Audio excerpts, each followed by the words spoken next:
एक बार फिर से स्वागत है प्यारे मित्रों हमारे इस यूट्यूब चैनल पे। आज इस वीडियो में बात करने वाला है बीबीएम की यूनिवर्सिटी के जितने भी छात्र छात्रा हैं उन सभी के लिए ये वीडियो होने वाला है। ठीक है, अगर हमारे चैनल को सब्सक्राइब नहीं किया तो सब्सक्राइब कर दे और मैं डिस्क्रिप्शन में लिंक डाल दूंगा टेलीग्राम का, आप लोग वहाँ से ज्वाइन हो जाए, क्योंकि आप लोग वहाँ से पीडीएफ जितने भी मैं वीडियो बनाऊंगा आप लोग को पीडीएफ वहाँ से प्राप्त हो जाएगा। ठीक है, तो चलिए वीडियो को स्टार्ट करते हैं। आज का जो हमारा टॉपिक है क्या है, संपूर्ण भक्ति काल की प्रमुख प्रवृत्तियां एवं विशेषताएं। ठीक है, प्रस्तावना। सन 1375 ईस्वी से 17 ईस्वी तक के कालखंड को हिंदी साहित्य में भक्ति काल की मान्यता दी जाती है।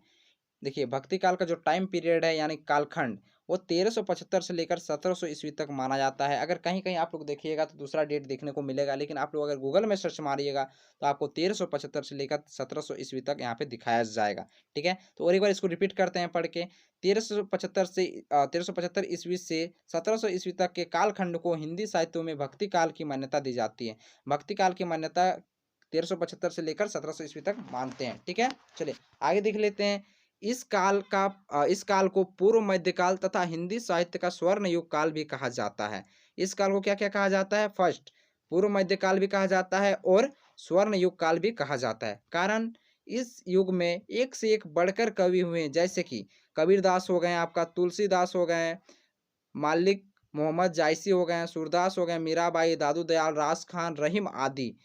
भक्ति काल के दो मुख्य काव्य धाराओं में बांटा गया है। भक्ति काल को भी दो मुख्य धाराओं में बांटा गया है। सबसे फर्स्ट में जो आपका है, चलिए देख लेते हैं यहाँ पे। देखिए, भक्ति काल को यहाँ पे दो दो मुख्य धाराओं में बांटा गया है। सबसे फर्स्ट में क्या है? निर्गुण काव्य धारा तथा सगुण काव्य धारा। निर्गुण काव्य धारा को भी दो भागों में बांटा गया है, समझने का प्रयास कीजिए। देखिए, भक्ति काल को पहले दो भागों में बांटा गया है। सबसे फर्स्ट में आपका क्या था? पूर्व मध्यकाल। सेकंड में यहाँ पे नहीं, सॉरी, यहाँ पे दो नामों से जाना जाता है, पूर्व मध्यकाल तथा स्वर्ण योग काल। ठीक है, उसके बाद यहाँ पे आप लोग देखिए कि भक्ति काल जो है आपका, वो दो काव्य धाराओं में बांटा गया है। सबसे फर्स्ट में आपका क्या है? निर्गुण काव्य धारा, सगुण काव्य धारा। और अगर बात कर लिया जाए तो निर्गुण काव्य धारा को भी दो उप काव्य धारा में बांटा गया है। देखिए, यहाँ पे जो निर्गुण काव्य धारा है उनको भी दो उप काव्य धारा में बांटा गया है। तो सबसे फर्स्ट में क्या है? ज्ञान मार्गी काव्य धारा तथा सेकंड नंबर में क्या है? प्रेम मार्गी काव्य धारा।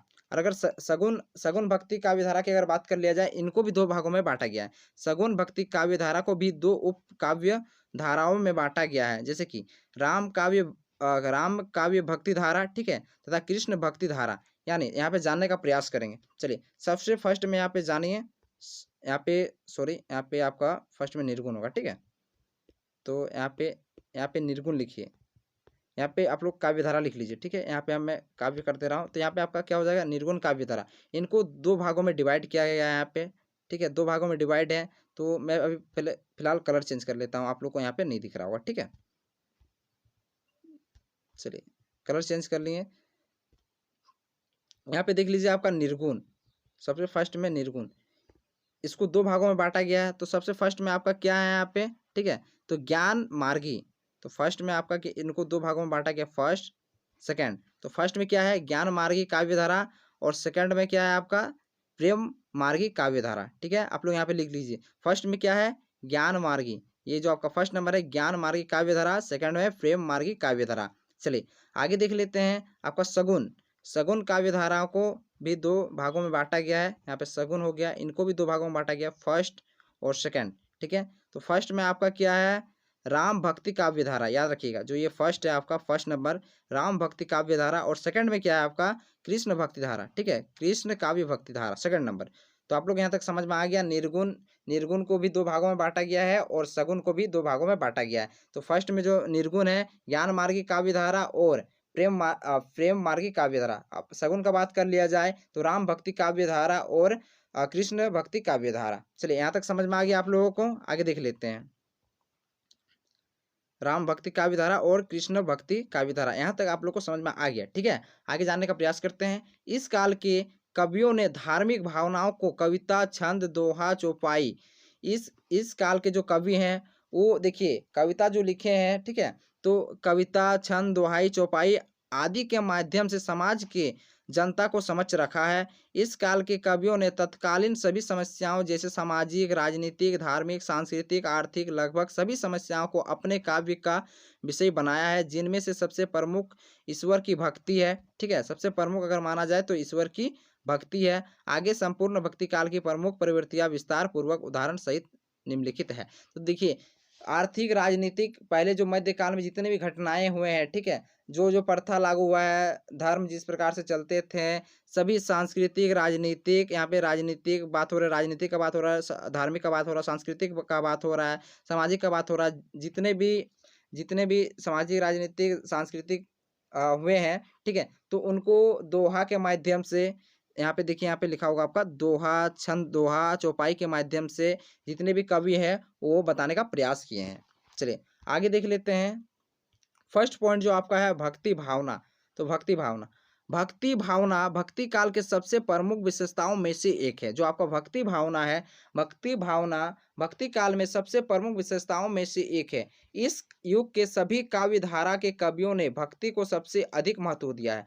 जो भक्ति है उसको सबसे अधिक महत्व दिया है, ठीक है। यहाँ में अभी रुकिए, कलर चेंज कर लेता हूँ, आप लोग को दिख नहीं रहा होगा, ठीक है। चलिए कलर चेंज हो गया। तो यहाँ पे कहाँ तक हम लोग थे, योग के सभी काव्य धाराओं को कवियों ने भक्ति को सबसे अधिक महत्व दिया है। जो भक्ति आपका है, भक्ति भावना को सबसे अधिक महत्व दिया है, ठीक है। इनमें से जो कवि है, मुख्य मुख्य कवि, उनको देखने का प्रयास करते हैं। कबीर कबीर कबीर जी हैं, कबीरदास जी, दादू आदि निरंकार ब्रह्म की भक्ति करते हुए अंधकार, जाति पाति, अंधविश्वास, मान्यताओं को विरोध करते हैं। मलिक मोहम्मद जायसी जैसे कवि प्रेम को आधार बनाकर आत्मा और परमात्मा की बात करते हैं। तुलसी मर्यादा पुरुषोत्तम राम को आदर्श बनाकर समाज में एक मर्यादा स्थापित करते हैं। वही सूरदास, मीराबाई, रास खान आदि जैसे कवि कृष्ण की भक्ति करते हैं। इसी तरह इस युग के लगभग सभी कवि ने ईश्वर की भक्ति करते हुए समाज को संदेश देते हैं, ठीक है। अगर आप लोग एक कॉपी लीजिए और कलम लीजिए और एक बार वीडियो देखने के बाद, एक बार वीडियो आप लोग देख लीजिए, उसके बाद आप लोग इसको नोट कर लीजिए। नोट करने के बाद अगर एक से दो बार आप लोग पढ़ते हैं तो आप लोग को समझ में आ जाएगा, ठीक है। क्योंकि हिंदी है, आप लोग एक बार पढ़िएगा तो समझ में आ जाएगा। चलिए आगे देख लेते हैं। यहाँ पे आपको यहाँ पे एक उदाहरण के माध्यम से बताया गया है। मेरे तो गिरधर गोपाल दूसरों ना कोई, ठीक है। मेरे तो गिरधर गोपाल दूसरों ना कोई, जाके सिर मुकुट मारे पति सोई। ये किसने लिखा है, तो मीराबाई ने लिखा है। इसका जो लेखक है वो मीराबाई ने लिखा है, ठीक है। मेरी तो गिरधर गोपाल दूसरों ना कोई, जाके सिर मुकुट मारे यहाँ पे दिख नहीं रहा है, देख लेते हैं, पति सोई, ठीक है। चलिए अब अगले प्रवृत्तियां देख लेते हैं। सेकंड नंबर जो आपका प्रवृत्तियां है, गुरु की महानता। तो गुरु की महानता, इस युग के लगभग सभी कवियों ने गुरु को सर्वश्रेष्ठ स्थान दिया है। यानी देखिए, इस काल के जितने भी कवि हैं वो गुरु को सर्वश्रेष्ठ मानते थे। उनके जो गुरु रहते थे उनको सबसे श्रेष्ठ मानते थे, ठीक है। जायसी, तुलसीदास ने गुरु को अंधकार विनाशक माना है। गुरु को क्या माना है, अंधकार और विनाशक माना है। तथा कबीरदास जी ने तो गुरु को ईश्वर से भी श्रेष्ठ अधिक महत्वपूर्ण बताया है। यानी यहाँ ईश्वर से भी ज्यादा गुरु को महानता दी जा रही है, ठीक है। चलिए आगे देख लेते हैं। जो आपका यहाँ पे एक उदाहरण है, गुरु गोविंद दोनों खड़े, काको लागो फाय, बलिहारी गुरु आपने गोविंद दियो बताई। ये किसने लिखा है, तो ये कबीरदास जी ने लिखा है। चलिए आगे देख लेते हैं। आपका जो थर्ड प्रवृत्तियां है, तीसरा नंबर का, प्रेम वर्णन, ठीक है। भक्ति कालीन सूफी कवियों ने प्रेम को आधार बनाकर आत्मा और परमात्मा के प्रेम का वर्णन किया है। उनकी काव्य का पात्र तो मनुष्य रहते थे, परंतु मनुष्य के माध्यम से वो आत्मा और परमात्मा की बात करते अर्थात उनके काव्य में रहस्यवाद भी छिपा होता था। वही भक्ति काल के लगभग सभी कवियों ने, जैसे तुलसीदास, सूरदास, मीराबाई, रास खान, दादू आदि कवियों ने भी प्रेम का वर्णन अपने अपने तरीकों से किया है। ये सभी कवि ईश्वर के प्रेम व्याकुल हैं। ईश्वर का वियोग में इन्हें पीड़ा दे रहा है, अतः इनका काव्य में प्रेम पीड़ा और चित्रण भी हुआ है। यानी यहाँ पे अगर प्रेम वर्णन का बात कर लिया जाए तो सभी कवियों ने, लगभग सभी कवियों ने भगवान के प्रति प्रेम पीड़ा के विषय में चित्रण किया है, ठीक है। यहाँ भी आपका एक उदाहरण है। अगर आप एग्जाम में इस प्रकार से अलग अलग उदाहरण लिखते हैं अलग अलग प्रवृत्तियां में, तो आपको एग्जामिनर जो आपका कॉपी चेक करेगा वो आपका उदाहरण देख के ही बहुत उसको अच्छा लगेगा कि आपने अलग अलग उदाहरण लिखे। अगर एक उदाहरण आप लिखते हैं तो कोई भी देखेगा तो उनको बोरिंग लगेगा, ठीक है। लेकिन आप अलग अलग लिखते हैं तो उनको भी अच्छा लगेगा। तो आप अलग अलग उदाहरण 4-5 आप लोग करके जाइएगा तो आप लोग को अच्छा रहेगा। चलिए ये उदाहरण देख लेते हैं। बिन गोपाल बोरिन भई कुंजे, तब ये लता लगती अति शीतल, अब भये विषम ज्वाला की पूंजे। अगला जो आपका प्रवृत्तियाँ है वो देख लेते हैं, ठीक है। चौथा नंबर का प्रवृत्तियाँ, सामाजिक चेतना।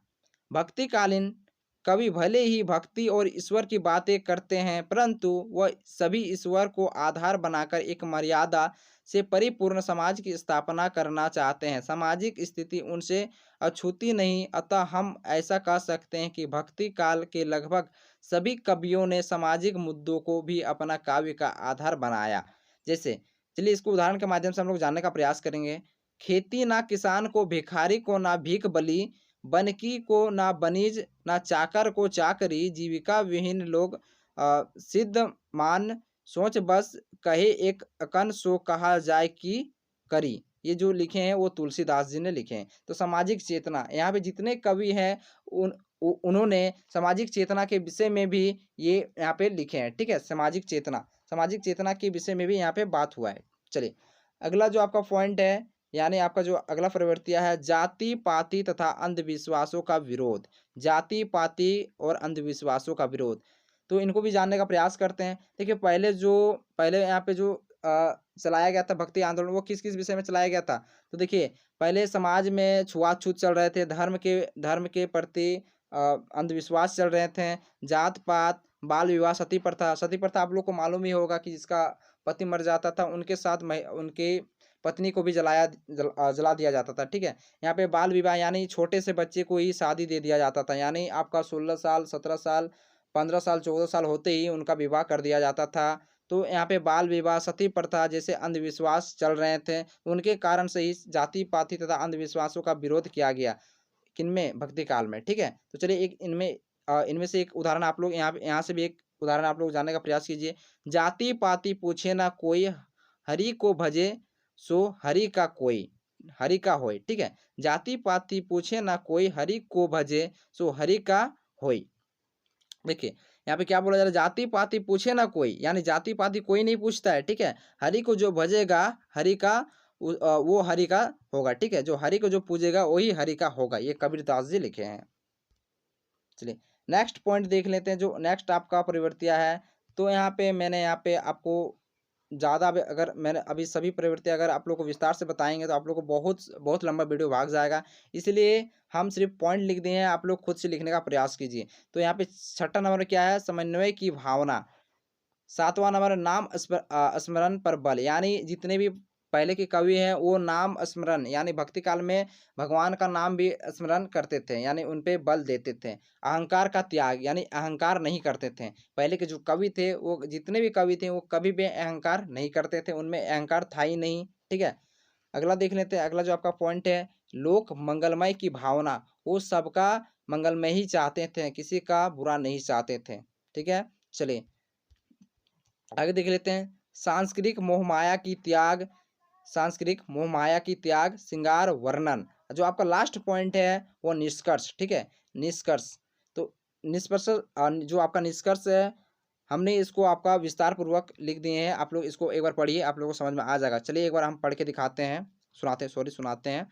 इस प्रकार ऊपर चर्चित भक्ति की प्रमुख प्रवृत्तियां हैं। यहाँ पे ऊपर में आप लोग देखें 11 प्रवृत्तियां, उसी के साथ साथ इसके अतिरिक्त भक्ति काल की और कुछ प्रमुख प्रवृत्तियां हैं इस प्रकार, जैसे कि मर्यादावाद, ठीक है। मर्यादावाद, कृष्ण के बाल क्रीड़ाओं का वर्णन, निर्गुण और सगुण की तुलना, रहस्यवाद, नक्सिक वर्णन, कल्पना और इतिहास का समावेश, प्रेम पीर का वर्णन, स्त्री विमर्श और व्यंग्यात्मकता आदि, ठीक है। तो आप लोग 11 प्रवृत्ति यहाँ तक अगर लिखते हैं तो आप लोग का 10 मार्क्स का प्रश्न पूछा जाएगा एग्जाम में, या 15 मार्क्स का पूछा जाएगा। तो आप लोग यहाँ तक लिखते हैं तो आप लोग को उतना मार्क्स मिल जाएगा, काफ़ी है, ठीक है। इतना आंसर के लिए आप लोग का काफ़ी है 11 नंबर तक।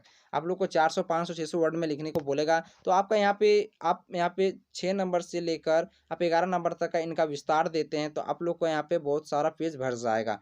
तो यहाँ पे आप लोग को यहाँ तक समझ में आ गया। तो चलिए मिलते हैं, जो आपका नेक्स्ट वीडियो आने वाला है, हमारे चैनल पे अगर नए हैं तो सब्सक्राइब कर दे, लाइक कर दे और शेयर कर दे और कमेंट कर दे, ठीक है। आने वाला जो वीडियो है आप तक जरूर पहुँचे। तो चलिए मिलते हैं नेक्स्ट वीडियो में। जय हिंद, जय भारत, वंदे मातरम।